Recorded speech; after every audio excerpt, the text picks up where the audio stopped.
y'all, I'm Laura Richardson with Relevate. We are Real Estate Elevated, and today's episode of I'm Moving to North Carolina Now What is a shorts edition. Today we're going to talk about the difference between California real estate and North Carolina. We've seen a lot of relocations in the last few years, but our folks that are moving from California kind of see the antithesis of North Carolina. It is very different to list in California and then buy here in North Carolina, which is a caveat emptor state. We are an as-is purchase state. So let's go ahead and run through some of the major differences between California and North Carolina. The first one is that California does pre-inspections. So before you ever list your home on the market, you have a set of inspections that are done to give the seller some awareness of what could be wrong with the property. This is also something that potentially could be shared with future buyers. In North Carolina, like I just said, it's an as-is purchase. The sellers are not doing pre-inspections of any kind. The only variation we see on that is if it's a relocation situation, and sometimes relo companies will require inspections to be done prior to, but that's the only asterisk to that rule. The second one is negotiating the home versus an as-is purchase. So in California, there's a lot more wiggle in negotiation. A lot of contingencies can be removed. Here in North Carolina, per the contract, it is an as-is purchase. And while we do kind of have a gentleman's agreement during the due diligence period to renegotiate a contract, the seller is under no legal obligation to give any type of concessions. The third thing is in California, you have an earnest period. Here, we do have an earnest period, but we also have due diligence. Our contract is actually split into two different segments. We have the due diligence first, followed by the earnest time period. There's not really a rhyme or a reason for the number of days. Sometimes it can be evenly split, or you could have a very short or even non-existent due diligence period. It varies by contract. The next one is earnest money versus due diligence money. This one is always the one that blows people's minds.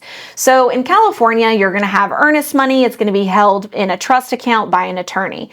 Here in North Carolina, we do have earnest money, but it's not seen as commonly as due diligence. Due diligence is a big chunk of change that you actually have to fork over as soon as the contract is executed. Time is of the essence, so it's due immediately. But the big factor is that this is held by the seller. It stays in their account until closing and then comes back to the buyer as a credit at closing. This one really throws a lot of our out-of-state buyers because it does seem a little weird, or even that we're like the Wild West. However, due diligence was created 10 years ago. It does have a purpose, and it gives some buyers the skin in the game.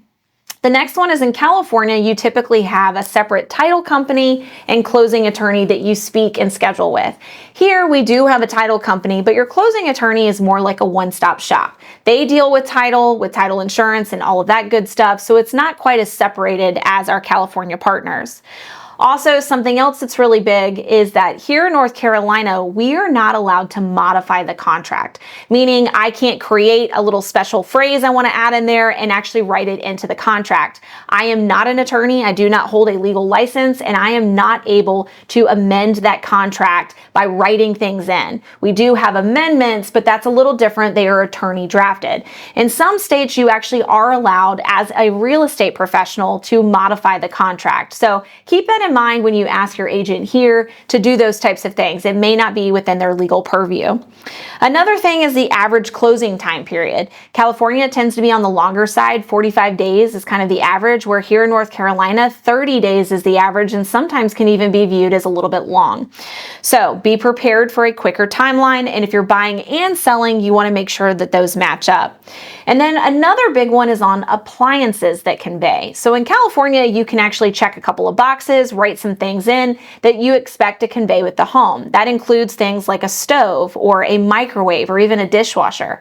Here in North Carolina, the vast majority of appliances do convey. So if it's nailed, glued, screwed, bolted, or buried in the ground, it's going to convey with the property. So that includes your dishwasher and your stove and built-in microwaves. The biggest ones that do not get automatically included in a contract here are your refrigerators and your washer and dryer. So make sure if those items are present that you actually write that into the contract as personal property to convey. So that is California versus North Carolina real estate contracts in a nutshell. I'm Laura Richardson with Relevate. All right, y'all, thank you for joining us today. Be sure to like, share, and follow us on Instagram as well as YouTube. We're also on Apple Podcasts. Again, I'm Laura Richardson with Relevate.